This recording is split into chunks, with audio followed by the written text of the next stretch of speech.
Dans cette troisième vidéo sur les nombres relatifs, nous allons voir comment simplifier les écritures pour qu'il y ait le moins de parenthèses possible et comment calculer avec des écritures simplifiées. Pour cela, nous allons utiliser la règle 4 qui est que dans une suite d'addition de nombres relatifs, on va pouvoir supprimer les signes d'addition et les parenthèses autour des nombres et on va supprimer les signes plus devant le premier nombre.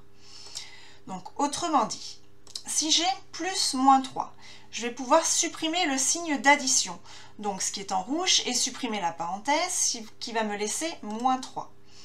Si j'ai plus 3, donc pareil, je vais supprimer le signe d'addition et je vais supprimer les parenthèses, ce qui me laisse plus 3. Si j'ai moins 3, alors moins 3 revient à additionner l'opposé, autrement dit à faire plus 3, comme dans l'exemple précédent. Cela va donc être égal à plus 3. Et enfin, moins plus 3, donc soustraire un nombre relatif revient à additionner l'opposé, donc ça revient à faire plus moins 3, et donc je me retrouve dans le premier cas et le résultat fera moins 3. Donc maintenant, concrètement, si je regarde quand j'ai deux signes identiques, plus 3 et moins 3, le résultat est positif dans les deux cas, cela fait plus 3. Et si j'ai deux signes contraire, plus moins 3 ou moins plus 3, le résultat est négatif dans les deux cas.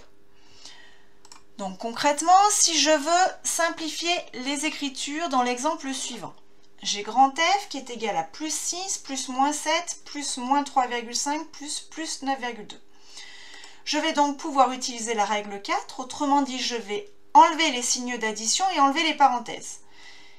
Donc tout ce qui est en rouge, je vais pouvoir l'enlever. Il va donc me rester plus 6, moins 7, moins 3,5, plus 9,2. Et ensuite, je vais pouvoir enlever le plus devant le premier nombre relatif. Autrement dit, il va me rester 6, moins 7, moins 3,5, plus 9,2. Autre façon de voir les choses, je pouvais au départ me dire que si j'avais deux signes contraires l'un à la suite de l'autre, le résultat était négatif. Et si j'avais deux signes identiques l'un à la suite de l'autre, le résultat était positif. Donc plus moins 7 qui faisait moins 7, plus moins 3,5 qui fait moins 3,5 et plus 9,2 qui fait plus 9,2. Donc si j'applique cette règle-là dans l'exemple grand G, donc ici, je regarde, j'ai moins 7. Moins 7, c'est deux signes identiques, ça va donc faire plus 7. Plus moins 3,5, c'est deux signes contraires, ça va donc faire moins 3,5. Et moins plus 9,2, c'est deux signes contraires, donc ça va faire moins 9,2. Je me retrouve donc avec grand G qui est égal à 6, plus 7, moins 3,5, moins 9,2. Voilà comment simplifier les écritures. Et maintenant, si je veux calculer avec les écritures simplifiées, par exemple, grand H qui est égal à moins 5, moins 8. Donc, c'est comme si j'avais moins 5 plus moins 8. Ce sont deux nombres relatifs de même signe qui sont tous les deux négatifs. Le premier, c'est moins 5 et le deuxième, c'est moins 8 et je dois donc les additionner. Je vais donc garder le signe commun, moins, et je vais additionner les distances à 0, 5 plus 8 qui fait 13. Donc, le résultat est égal à moins 13. Maintenant, deuxième exemple, si j'ai grand I qui est égal à moins 5 plus 8. Donc cette fois-ci, les deux nombres sont de signes contraires, puisque j'ai moins 5 comme premier nombre et plus 8 comme deuxième nombre. Je vais donc garder la distance à 0, le signe de la plus grande distance à 0 qui est plus, et ensuite je vais soustraire les distances à 0, ce qui me donne 8 moins 5 qui fait 3, et donc le résultat est plus 3. Et dernier exemple, si j'ai grand J qui est égal à 6, moins 7, moins 3,5 plus 9,2, je vais d'abord mettre les nombres positifs devant, les nombres négatifs derrière.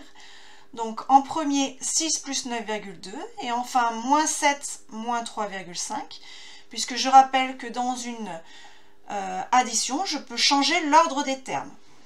Et enfin, je vais donc additionner les positifs. 6 plus 9,2 qui fait 15,2. Je vais également additionner les nombres négatifs. Moins 7, moins 3,5 qui fait moins 10,5.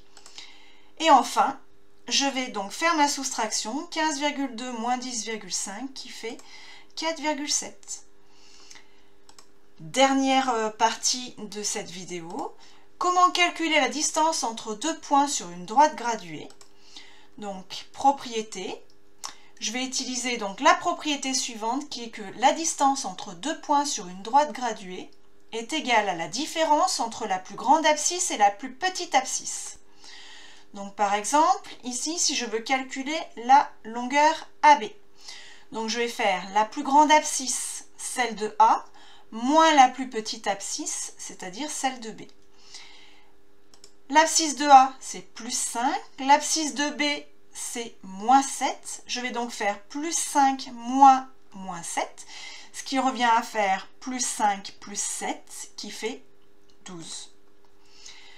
Autre distance à calculer, si je veux calculer par exemple la longueur BC, la plus grande abscisse, c'est celle de B, moins celle de C, pardon, moins la plus petite abscisse, celle de B. Je vais donc faire moins 2 moins 7, ce qui revient à faire moins 2 plus 7, et moins 2 plus 7 qui fait 5. Et voilà, c'est terminé pour cette vidéo.